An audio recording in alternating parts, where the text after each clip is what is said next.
You need to constantly be checking up on them spiritually.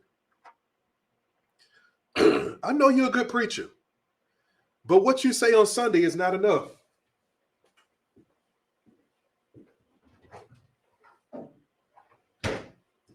Come on, y'all. Hear me. Sunday is not enough. It takes more than that.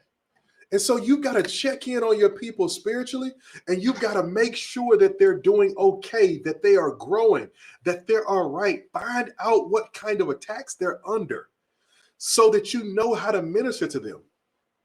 Some of your greatest leaders will become bitter towards you because they watch you minister to everybody else and not minister to them.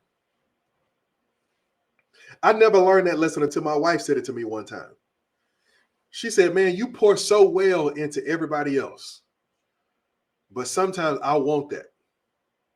I thought that was going to be one of the benefits of marrying you, is I get to be a recipient of that too. Listen, don't have bitter leaders around you and on your team simply because they're going through a storm and they need some spiritual support. They need some spiritual support. And I know what you're saying. You're saying, well, they got to tell me, they got to open up their mouth. And that is true. They need to talk to you. But some of them know you going through already.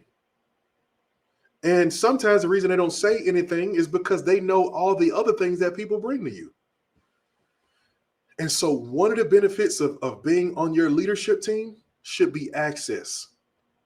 The 12 got access to Jesus that nobody else got. The 12 got access to Jesus that nobody else got.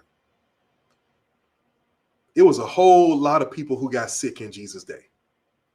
But when Peter's mother-in-law got sick, Jesus went to that house. It's a whole bunch of houses he didn't go to.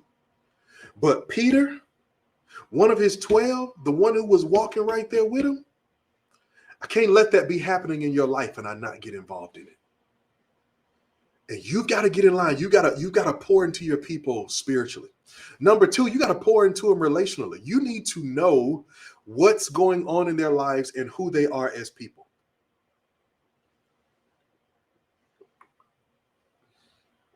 You need to know. You need to connect with people beyond the task you need them to do. It is an absolute travesty if the only time your people hear from you is when you need something from them. You're a pimp. That's a pimp. I only call you when I need something. That's the opposite of a pastor.